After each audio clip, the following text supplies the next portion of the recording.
Hi friends, welcome to N style vlogs. ഇന്നത്തെ നമ്മുടെ recipe vegetable പുലാവാണ്. വളരെ ഈസി ആയിട്ട് ഒരു 15 മിനിറ്റ് കൊണ്ട് നമുക്ക് ചെയ്തെടുക്കാൻ പറ്റും. കുട്ടികൾക്കൊക്കെ വളരെ ഇഷ്ടപ്പെടുന്ന ഒരു റെസിപ്പിയാണിത്. അതുപോലെ നമുക്കിത് ലഞ്ച് ബോക്സിൽ കൊടുത്തു വിടാനും നല്ലൊരു ഐറ്റമാണ്. അപ്പോൾ നമുക്ക് വേഗം തന്നെ വീഡിയോയിലേക്ക് പോവാം. അതിന് മുമ്പായിട്ട് ചാനൽ ഇതുവരെ സബ്സ്ക്രൈബ് ചെയ്യാത്തവരുണ്ടെങ്കിൽ മറക്കാതെ ഒന്ന് സബ്സ്ക്രൈബ് ചെയ്യണേ. അതിന് കൂടെ വീഡിയോ നിങ്ങൾക്ക് ഇഷ്ടമായിട്ടുണ്ടെങ്കിൽ ഒരു ലൈക്ക് ചെയ്യണേ. അപ്പോൾ നമുക്ക് വേഗം തന്നെ പുലാവ് ഉണ്ടാക്കാൻ തുടങ്ങിയാലോ.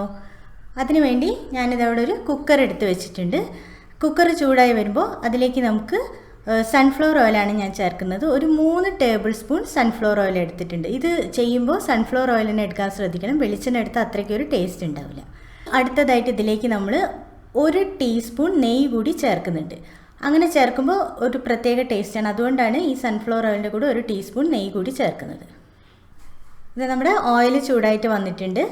അതിലേക്ക് ഇനി നമുക്ക് ആദ്യം കുറച്ച് സ്പൈസസ് ചേർക്കണം. അതിനിവിടെ ഞാനിതാ 1 ബേ ലീഫ്, 2 പട്ട, 4 ഗ്രാമ്പു, 1 ജാതിപത്രി, 4 ഏലക്ക, 1/4 ടീസ്പൂൺ പെരിഞ്ജീരകം എടുത്ത് വെച്ചിട്ടുണ്ട്. അത് ചേർക്കാം. അത് ചേർത്തതിന് ശേഷം ഒരു മീഡിയം ഫ്ലെയിമിൽ വെച്ചിട്ട് കുറച്ച് സമയം ഒന്ന് വഴറ്റിയെടുക്കുക. അതായത് ഈ സ്പൈസസിൻ്റെ നല്ലൊരു വാസന വരാൻ തുടങ്ങുന്നവരെ വഴറ്റിയെടുക്കണം. ഏകദേശം ഒരു അരമിനിറ്റ് സമയം. നല്ലൊരു സ്മെല്ല് വരാൻ തുടങ്ങിയിട്ടുണ്ട്. ഇനി ഇതിലേക്ക് നമുക്ക് ചേർക്കേണ്ടത് സവാളയാണ്. ഞാനിവിടെ ഒരു മീഡിയം വലുപ്പത്തിലുള്ള സവാള ചെറുതായിട്ട് കട്ട് ചെയ്തെടുത്തിട്ടുണ്ട്. അത് ചേർക്കാം.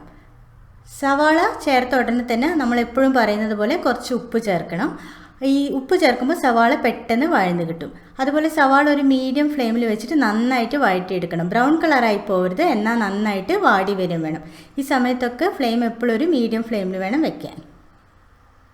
ഇത് സവാള നന്നായിട്ട് വാടി വന്നിട്ടുണ്ട്. ഇനി ഇതിലേക്ക് നമുക്ക് ചേർക്കേണ്ടത് പച്ചമുളകും ഇഞ്ചി വെളുത്തുള്ളിയും കൂടി ചേർത്തിട്ട് മിക്സിയിൽ അരച്ചെടുത്തതാണ്. ഞാനിവിടെ ഒരു 3 പച്ചമുളക്, 10 അല്ലി വെളുത്തുള്ളി, ഒരു വലിയ കഷ്ണം ഇഞ്ചി എല്ലാം കൂടി ചേർത്ത് മിക്സിയിൽ അരച്ചെടുത്തതാണ്. അത് ചേർക്കാം. ഈ സമയത്ത് ഫ്ലെയിം നന്നായിട്ട് കുറച്ച് വെക്കണം, ഇല്ലെങ്കിൽ ഇത് പെട്ടെന്ന് കരിഞ്ഞു പോകും. ഇത് ഏകദേശം ഒരു 5 മിനിറ്റോളം സമയം എടുക്കും. നന്നായിട്ട് വഴറ്റിയെടുക്കുക. നല്ലൊരു സ്മെല്ല് വരാൻ തുടങ്ങുമ്പോൾ ഇതിലേക്ക് നമുക്ക് വെജിറ്റബിൾസ് ചേർക്കാം. ഇത് ഏകദേശം ഒരു 5 മിനിറ്റ് സമയമായിട്ടുണ്ട്. ഇഞ്ചിയുടെയും വെളുത്തുള്ളിയുടെ ഒക്കെ പച്ചമണം മാറിയിട്ട് നല്ലൊരു സ്മെല്ല് വരുന്നുണ്ട്. ഇനി ഇതിലേക്ക് നമ്മൾ നേരത്തെ പറഞ്ഞതുപോലെ വെജിറ്റബിൾസ് ചേർക്കാം. ഞാനിവിടെ 4 ടൈപ്പ് വെജിറ്റബിൾസാണ് എടുത്തിരിക്കുന്നത്. ഒരു ചെറിയ കോളിഫ്ലവറിൻ്റെ ഒരു 1/4 ഭാഗം ചെറുതായിട്ട് കട്ട് ചെയ്തെടുത്തിട്ടുണ്ട്. ഒരു 7 ബീൻസ് ചെറുതായിട്ട് കട്ട് ചെയ്തെടുത്തിട്ടുണ്ട്. ഒരു ചെറിയ ഉരുളക്കിഴങ്ങ് ഇതേപോലെ ചെറുതായിട്ട് കട്ട് ചെയ്തെടുത്തിട്ടുണ്ട്. അതുപോലെ ഒരു വലിയ ക്യാരറ്റ് ചെറുതായിട്ട് കട്ട് ചെയ്തെടുത്തത് എല്ലാം കൂടി ചേർത്തിട്ട് നന്നായിട്ടങ്ങ് വഴറ്റിയെടുക്കുക. അതുപോലെ ഞാനിവിടെ 4 ടൈപ്പ് പച്ചക്കറി മാത്രമേ ഉപയോഗിച്ചിട്ടുള്ളൂ. നിങ്ങൾക്ക് വേണമെങ്കിൽ ഇതിൽ മഷ്റൂം ചേർക്കാം, പട്ടാണി ചേർക്കാം, അങ്ങനെ ഇഷ്ടമുള്ള വെജിറ്റബിൾസ് ഒക്കെ ചേർക്കാം.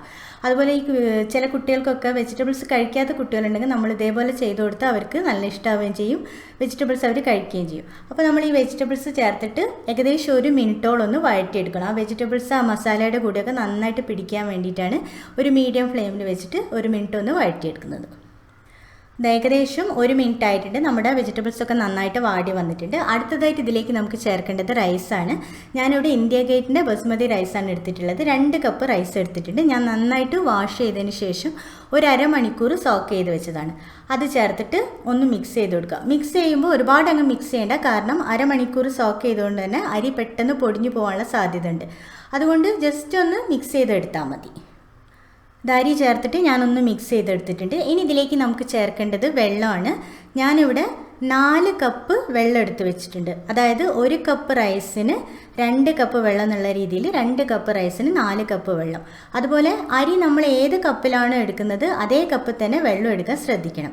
വെള്ളം കൂടി ചേർത്തിട്ട് വീണ്ടും ഒന്നുകൂടി ഒന്ന് മിക്സ് ചെയ്തെടുക്കുക. അടുത്തതായിട്ട് ഇതിലേക്ക് നമുക്ക് ഉപ്പ് ചേർക്കണം. നമ്മൾ സവാള വഴറ്റുമ്പോൾ കുറച്ച് ഉപ്പ് ചേർത്തതേ ഉള്ളൂ. അതുകൊണ്ട് ആവശ്യത്തിനുള്ള ഉപ്പ് ചേർത്ത് കൊടുക്കുക. ഞാനിവിടെ ഏകദേശം ഒരു 3/4 ടീസ്പൂണോളം ഉപ്പ് ചേർക്കുന്നുണ്ട്. അതുപോലെ ഉപ്പ് ചേർക്കുമ്പോൾ പ്രത്യേകം ശ്രദ്ധിക്കേണ്ട കാര്യം എന്താണെന്ന് വെച്ചാൽ ഉപ്പ് ചേർത്തൊന്ന് മിക്സ് ചെയ്തതിന് ശേഷം ഒന്ന് ടേസ്റ്റ് ചെയ്ത് നോക്കണം. ഉപ്പിൻ്റെ ടേസ്റ്റ് എപ്പോഴും മുമ്പോട്ട് നിന്നാൽ മാത്രമേ റൈസ് വെന്ത് വരുമ്പോൾ അതിൽ ഉപ്പ് പിടിച്ചിട്ടുണ്ടാവുള്ളൂ. അപ്പോൾ ഞാൻ ഉപ്പും കൂടി ചേർത്തിട്ട് ഒന്നുകൂടി ഒന്ന് മിക്സ് ചെയ്തെടുക്കുന്നുണ്ട്. അടുത്തതായിട്ട് ഇതിലേക്ക് നമുക്ക് 1 ടീസ്പൂൺ നെയ്യ് കൂടി ചേർക്കണം. ഇങ്ങനെ നെയ്യ് ലാസ്റ്റ് ചേർക്കുമ്പോൾ നല്ലൊരു സ്മെല്ല് വരും. അതിന് വേണ്ടിയിട്ടാണ് നെയ്യ് ഇങ്ങനെ ലാസ്റ്റ് ചേർക്കുന്നത്. ഇനി നമുക്ക് കുക്കർ അടച്ച് വെച്ചിട്ട് കുക്ക് ചെയ്യാം. ഹൈ ഫ്ലെയിമിൽ 1 വിസിൽ കേൾക്കുന്നത് വരെ വേവിക്കാം. അപ്പോൾ കുക്കർ വിസിലൊക്കെ വന്നിട്ട് തണുത്തിട്ടുണ്ട്. നമുക്കിതൊന്ന് ഓപ്പൺ ചെയ്ത് നോക്കാം. കുക്കർ ഓപ്പൺ ചെയ്തപ്പോൾ തന്നെ നല്ലൊരു സ്മെല്ലാണ് വരുന്നത്. അപ്പോൾ നമ്മുടെ വെജിറ്റബിൾ പുലാവ് റെഡി ആയിട്ടുണ്ട്. അപ്പോൾ നിങ്ങൾക്ക് കാണാൻ പറ്റുന്നില്ലേ, നന്നായിട്ട് അരിയൊന്നും ഒട്ടിപ്പിടിക്കാതെ വേറെ വേറെ വന്നിട്ടുണ്ട്. അതുകൊണ്ടാണ് ഞാൻ പറഞ്ഞത് ഹൈ ഫ്ലെയിമിൽ ഒരൊറ്റ വിസിൽ കേൾക്കുന്നത് വരെ മാത്രം വേവിക്കാൻ. അതുപോലെ ഇത് വളരെ വളരെ ഈസി ആയിട്ട് ഒരു 15 മിനിറ്റ് കൊണ്ട് നമുക്ക് ചെയ്തെടുക്കാൻ പറ്റും. അതുപോലെ നല്ല ഹെൽത്തിയാണ്, വേറെ മസാലകളൊന്നുമില്ല. അപ്പോൾ ഇതാ നമ്മുടെ ഹെൽത്തി ആൻഡ് ടേസ്റ്റി ആയിട്ടുള്ള വെജിറ്റബിൾ പുലാവ് റെഡി ആയിട്ടുണ്ട്. നിങ്ങൾ തീർച്ചയായിട്ടും ഒന്ന് വീട്ടിൽ ട്രൈ ചെയ്യുക. ഇഷ്ടമായിട്ടുണ്ടെങ്കിൽ ലൈക്ക് ചെയ്യുക, കമൻറ്റ് ചെയ്യുക. അപ്പോൾ നാളെ പുതിയൊരു വീഡിയോയുമായി കാണുന്നത് വരെ താങ്ക് യു.